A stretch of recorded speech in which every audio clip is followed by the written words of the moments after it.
तो तो विज्ञान कहाँ पे फिक्स हुआ? ये मन में फिक्स हो गया। हम्म हम्म प्रकृति के साथ मिलके कर रहा है, तो अगर प्रिय हित लाभ को विश्लेषित करके मन काम कर रहा है तो एक दिशा भाग गया। बिल्कुल। न्याय धर्म सत्य को विश्लेषित करके मन मन काम कर रहा है तो दूसरा दिशा भाग गया। बिल्कुल। राइट। तो हम्म ये अगर अगर हमको दिख जाए तो ये जो मानव लक्ष्य है उसका नाम विवेक है। हम्म मतलब अगर मन कुछ काम करेगा हम्म शरीर के साथ, हम्म व्यवहार व्यवसाय में कुछ बनाएगा, हम्म व्यवस्था बनाए, अगर उसने व्यवस्था को प्रमाणित कर दिया, हम्म ठीक है, तो आप क्या मानेंगे? सही विज्ञान है, सही बात। उसको विज्ञान माना जाएगा। बिल्कुल। और दूसरे वाले को विनाश माना जाएगा, विज्ञान नहीं माना जाएगा। बिल्कुल। विनाश कर रहे हैं और विज्ञान बोल रहे हैं। बिल्कुल। करना चाहते हैं विज्ञान, कर हम्म रहे हैं विनाश। अब देखो क्यों हो रहा है वो, क्योंकि उसकी दिशा ही गलत हो गई है। हम्म तो ये जो नई बात इसमें आ रही है कि विवेक सम्मत विज्ञान होना है। हम्म अब विवेक की बात आ गई तो विवेक में क्या हो रहा था कि विवेक में जो जीवन अमर वस्तु है हम्म पहचान में हमको आई नहीं, हमारे एक्सपीरियंस में आई नहीं। बिल्कुल नहीं है। अब जीवन, कोई बोल तो रहा है कि आत्मा है, अजर है, अमर है, ये है वो है, लेकिन जीवन वस्तु पकड़ में नहीं आई उसके हाथ। हम्म इससे कहानियां चल रहा है। तो हम्म ये किससे कहानियां इधर चल रहा है और जीना भौतिकवादी कर दिया। बिल्कुल। मध्यस्थ दर्शन में क्या हो रहा है कि हमको जीवन जो अमर वस्तु है वो हमारे एक्सपीरियंस में आ रहा है, अभी पकड़ में आ गया। अब जीवन की अमरता, तो जीवन हमारा ये समझ में आ गया। शरीर नश्वर है, ये भी समझ। नश्वर क्या हुआ? हम सोच रहे एक दिन नश्वर है, हम्म, 80 साल बाद, 100 साल बाद, ऐसा नहीं है। हर पल नश्वर है। जी बिल्कुल। अभी भी वो नश्वर ही है, अभी भी वो मर ही रहा है। उसमें जन्म मरण हर समय होता है। आप समझे कि नहीं? बिल्कुल। कोशिका का बना तो नश्वर का मतलब ये नहीं है कि खाली एक दिन मर गया, मतलब नश्वर का मतलब परिवर्तनशील है। परिवर्तनशील है। बिल्कुल। वो हर एक मोमेंट में परिवर्तनशील है। अब बिल्कुल। अगर हमको ये दोनों पता चल गया कि अमर वस्तु क्या है और नश्वर नश्वर वस्तु क्या है, हम्म इन दोनों के संयोजन के साथ अब हमको सही व्यवहार का तरीका मालूम हो गया कि व्यवहार करना कैसे है, हम्म किस तरह से व्यवहार होगा। तो बौद्धिक व्यवहार जीवन के स्तर पे, जीवन जीवन के लिए अगर हम काम करेंगे तो जीवन के अंदर अलाइन, व्यवहार का मतलब है, नियम का मतलब है कि उसके अंदर एक अलाइनमेंट होना है, सब कुछ सही सही काम करना है। तो जीवन हम्म सही काम कैसे करेगा, हमारी बौद्धिकता सही काम कैसे करेगी, समाज कैसे सही काम करेगा प्रकृति के साथ। तो सभी नियम हमको स्पष्ट हो गए, बौद्धिक नियम, सामाजिक नियम, प्राकृतिक नियम। बिल्कुल। अब तीनों जब नियम स्पष्ट हो गया तो मैं धरती पर जो पहले से संतुलन था उसको प्रमाणित करने योग्य बना कि नहीं? बिल्कुल। प्रमाणित कर, अगर मैं प्रमाणित कर पाता हूं संतुलन को तो मैं क्या कर रहा हूं? समाधान का फैक्ट्री हो गया, मैं समाधान प्रोड्यूस कर रहा हूं। हम्म ये जो समाधान रूपी लक्ष्य है, इसको पाने के लिए अब मन पे जाऊंगा तो कुछ, अब मैं व्यवहार करूंगा, कुछ काम करूंगा मन से, ये तो हम्म स्थिर हो गया। वहां पे विज्ञान है फिर। तो समाधान और उसकी दिशा दोनों का वो हो गया, क्या कहते हैं, मैचिंग हो गई। हम्म समझ रहे हो? तो अब विज्ञान से कुछ भी, मतलब मैं कुछ भी करूंगा, या मानव के साथ व्यवस्था में जीने की बात है, या प्रकृति के साथ जो मैं व्यवसाय पूर्वक कुछ भी निर्माण करूंगा, उनसे अव्यवस्था नहीं आएगी। ये विज्ञान है। बढ़िया। उससे व्यवस्था प्रमाणित होगी तभी ना विज्ञान माना जाएगा। तो अगर व्यवस्था प्रमाणित हुई तो इससे हमको किसकी स्थिति पता चल गई? जीवन की, मन की। यही ना पता चला कि भाई इनका मन ठीक दिशा में लगा है कि नहीं। हम्म परमाणु बम बनाया तो मन अस्वस्थ बना, स्वस्थ मन बनाया होगा कि अस्वस्थ मन? बिल्कुल अस्वस्थ मन। अस्वस्थ मन बनाया होगा। हम्म अस्वस्थ मन ने सुख पाने के लिए परमाणु बम बनाया। हम्म अस्वस्थ मन ने सुख पाने के लिए फोन बनाया। हम्म अस्वस्थ मन ने सुख पाने के लिए गाड़ी बनाया। बिल्कुल। अब देखो क्या हो रहा है, मन की दिशा तो ऐसे ही उल्टा हो गई। तो जो चीज मन ने गड़बड़ हो अस्वस्थ मन से बनाया, वो बनी हुई वस्तु कितना उपकारी होगा, बिल्कुल। यही नहीं समझ में आ रहा है। तो पहले हम मन को स्वस्थ करें कि पहले कोई सामान ही बना दे बस। मन स्वस्थ होगा तो हाँ, बनेगा तो सब कुछ, बनेगा तो सब कुछ तो ना। सही दिशा समाधान के साथ बनेगा फिर। हाँ, तब क्या होगा, उससे धरती पे हर एक चीज बनाएंगे, उससे धरती पे क्या प्रमाणित होगा, संतुलन। हम्म। संतुलनकारी चीजें ही बनेंगी, है कि नहीं। हम्म। ये अपने बात पकड़ में आनी चाहिए। बहुत सुंदर है, बहुत बढ़िया। और तभी जाकर के विज्ञान और विवेक एक दूसरे के साथ तालमेल पूर्वक काम कर रहे हम्म। तो भैया, हैं। हाँ, तो कम से कम विज्ञान का तो इतना योगदान है कि वो एजुकेशन के थ्रू लगभग लगभग जो नया जनरेशन आ रहा है, उन जनरेशन में कम से कम तर्क शक्ति को डेवलप किया है, ताकि कम से कम इतना लोग अब देख पाता है बच्चा भी कि स्वर्ग नरक नहीं होता है ना। ऐसा लग रहा है, तर्क के आधार पर बच्चा भी अब सोच पा रहा है इस चीज को। ये मिनिमम उपलब्धि है विज्ञान का। और जो आप कह रहे हैं वो तो फिर जैसे आपने एनर्जी निकालते हैं, जैसे अभी बहुत सारा जो है न्यूक्लियर रिएक्टर लग रहा है ऊर्जा को निकालने के लिए, ऊर्जा को उत्पादित करने के लिए, ताकि पॉल्यूशन कम हो। ये इनका सदुपयोग है विज्ञान का। जो आप अभी बताए कि न्यूक्लियर रिएक्शन के थ्रू एटम बम बना लिया, ये उनका नासमझी है लोगों का। उसमें विज्ञान का ना समझिए तो हमको कम दिखता है। जो विवेक सम्मत की जो बात करते हैं हम, कि विवेक सम्मत विज्ञान हो जाए, तो विवेक सम्मत विज्ञान वहां पर नहीं दिख रहा है जहां पर वो परमाणु एटम बम बना रहा है लोगों को मारने के लिए, या कोई भी अस्त्र बना रहा है लोगों को मारने के लिए, या पर्यावरण को नुकसान पहुंचाने के लिए। वहां पर इस दृष्टि से विवेक सम्मत विज्ञान नहीं दिख रहा है। बाकी अगर कोई व्यवस्था में या व्यवस्था को अच्छा करने के लिए कोई, जैसे आप ही कहे भी फोन जो हो रहा है, तो फोन का तो उपयोग भी है, दुरुपयोग भी है। तो उपयोग जैसे हम लोग जो बातें कर रहे हैं, ज्ञानवर्धन बातें कर रहे हैं, जीवन संबंधी बातें कर रहे हैं, तो यहाँ पर फोन का तो सदुपयोग हुआ। अरे भैया, फोन का सदुपयोग हुआ, लेकिन उसके लिए फोन थोड़ी ना बनाया था। फोन तो बनाया था कि मार काट करेंगे, युद्ध करेंगे। आप समझ रहे हो, तो जीवन के अंदर समझदारी आई तो जो भी चीजें हैं उसका सदुपयोग करेगा, है ना। हर चीज का सदुपयोग ही करेगा। लेकिन फोन बनाया किसने, किसने क्यों बनाया, इंटरनेट क्यों बना, कभी उस पर तो जाइए। क्या नेसेसिटी आ गई थी इंटरनेट को बनाने की, ये तो आप समझना पड़ेगा ना भैया। बिल्कुल बहुत बिल्कुल सारे भैया, सही कहा। रिसर्च होते हैं ना, पीएचडी होते जी। हैं, तो लोगों को रिसर्च दिया जाता है। तो रिसर्च में आप देखेंगे तो उसका कोई फंड देने वाला भी रहता है जो रिसर्च करवाता है।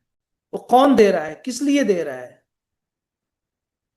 वो तो क्या है कि मतलब उसका कुछ ऐसा भाग है जो हमारे हाथ में ऐसे आ जा रहा है कि हम उसका सही भी कर पा रहे हैं, लेकिन उसके लिए बनाता नहीं है वो, बनाता हाँ, किसी और बिल्कुल। काम से है।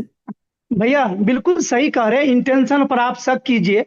क्योंकि अंग्रेज जो है रेलवे बनाया था हम लोग पर हुकूमत करने के लिए, लेकिन वही रेल जो है कम्युनिकेशन का मार्ग कर करके हम लोग के लिए अच्छा हो गया एक तरह से। हाँ बस ऐसे ही जो कंपनियां हैं जो सीआर को यूज करके रिसर्च पर लगाती है पैसा, वो लगती है कि हम अपना लाभोन्माद कमाए, मैक्सिमम पैसा कैसे कमाए।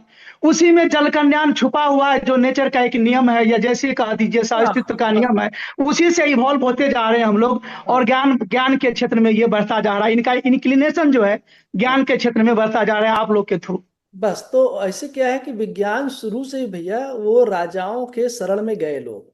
पहले धर्म था तो वो बोलता था कि देखो हम आपका काम कर देंगे, ये जो पब्लिक है ना उसको आपके पक्ष में खड़ा कर देंगे, और आपके साथ यदि लोग जुड़े रहेंगे तो आप लड़ाई कर लोगे। फिर दूसरा में मान लो कोई आ गया, बोला आपको लड़ाई करना है ना, मैं एक हथियार बना के देता हूं, आप विजयी हो जाओगे, कम लोग भी होंगे ना तो भी मार दोगे। धीरे धीरे क्या हुआ ना, ये जो लोग हथियार बना के दिए उसको राजा ने ज्यादा इंटरटेन किया। समझे। और उनका शुरू से ही बहुत सारा डेवलपमेंट इसी में होता गया, रिसर्च वगैरह। दूसरा जो आया था वो सर्वाइवल के मोड से आया था। मनुष्य के अंदर भय पैदा होता है, खाना कैसे मिलेगा, ये कैसे, वो प्रकृति में समस्याएं होती है ना, तो प्रकृति में सब चीजों को समस्या ही देखता है। उन समस्याओं से निजात पाने के लिए भी किया। अभी दूसरे तरीके से सोच सकते हैं कि धरती पे ऑलरेडी संतुलन है, धरती पर अखंडता है, उसको प्रमाणित करने के लिए क्या क्या चाहिए, कैसे होना चाहिए, कैसे बनना चाहिए, उसका एक अलग ही स्वरूप आएगा। उसमें बहुत सारी, हर साल एक एक नया मॉडल का फोन ही बनाना है। क्यों बनाना है? व्यापार के लिए बना रहे हैं ना अभी। तो यही सब है भैया, बाद में देखेंगे। अभी मुद्दा पहले विवेक की कर लेते हैं कि आपको जीवन के अमरता का अनुभव हुआ, एक्सपीरियंस किए कि नहीं किए। ये पहले पूछो अपने से कि भाई मैं जीवन अमर है इसका एक्सपीरियंस हुआ मुझे, कि ऐसा तो नहीं खाली सूचना है मेरे पास। और यदि जीवन अमर है ये अनुभव नहीं हुआ, एक्सपीरियंस नहीं हुआ, शरीर नश्वर नहीं हुआ, तो आगे चलकर मेरा विज्ञान अभी ठीक ही नहीं हो सकता है, क्योंकि आवश्यकता का निर्धारण ही नहीं होगा। क्या चाहिए, क्यों चाहिए, कितना चाहिए, ये सब कुछ नहीं पता चलेगा। जहां पे जीवन का बोध नहीं है वहां पे बाकी भौतिक चीजें कैसे, मतलब डिफाइन कैसे होंगी कि क्या चाहिए, क्यों चाहिए, कितना चाहिए, कैसे डिफाइन होगा। ये वाली बात है ना भैया। तो हमको तो डिफाइन, और मैं ये कह रहा हूं कि जब मुझे ये दोनों हो जाएगा, जीवन और शरीर का स्पष्टता हो गया, अब मैं जीने का स्वरूप स्पष्ट हो गया, लक्ष्य स्थिर हो गया, अब मैं सही विज्ञान की बात कर सकता हूं। और धरती पे संतुलन सदा बना रहेगा, ऐसा अगर जीना आ गया, इसका नाम विश्वास है। अब मैं विश्वास से जी सकता हूं, नहीं तो मैं भय असुरक्षा में ही जीऊंगा। मनुष्य भय या असुरक्षा में जिएगा। पहले क्या था? पहले प्राकृतिक आपदा का भय, जंगली जानवरों का भय। उसके बाद जैसे जैसे आदमी आया तो अमानवीयता का भय आया।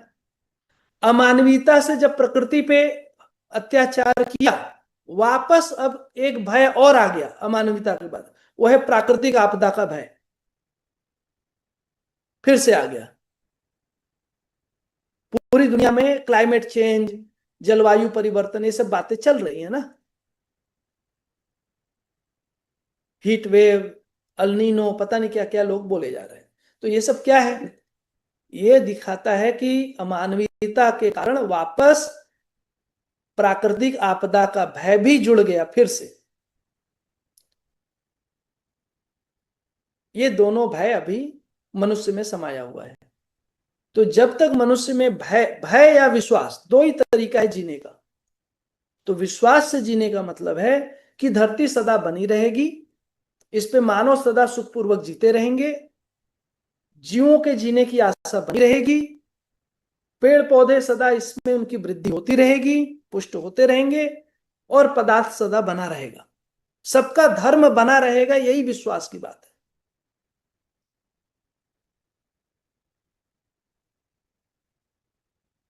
आप समझे? तो वो फिर एक अलग आएगा, और उसमें फिर ये विश्वास कैसे, विश्वास से जीना कैसे है? ज्ञान विवेक विज्ञान पूर्वक जीने से विश्वास बनता है, समझदारी पूर्वक जीने से विश्वास बनता है। ये वाली बात है। ठीक है ना? नहीं तो धरती रहेगी कि नहीं रहेगी, यही अगर अगर मान लो हमारे अंदर उथल पुथल चल रहा है, जीवन में ही चल रहा है, क्या होगा नहीं होगा, परिवार कैसे रहेगा। अभी हर व्यक्ति को अपने बच्चे को पाल रहा है और उसको चिंता है कि भविष्य में क्या करेगा, कौन सी नौकरी मिलेगी, खा पाएगा कि नहीं खा पाएगा, उसको आजीविका को लेकर चिंता है। ये व्यवस्था है। हर मनुष्य को अपने बच्चे के आजीविका को लेकर कंसर्न है। ये व्यवस्था है क्या? मनुष्य को इसको आप व्यवस्था बोल रहे हैं? ये विश्वास है। एक मनुष्य को क्यों उसको चिंता होनी चाहिए कल खाने को लेकर? आप समझे कि नहीं? तो फ्यूचर को लेकर इतना इनसिक्योर होकर जीना।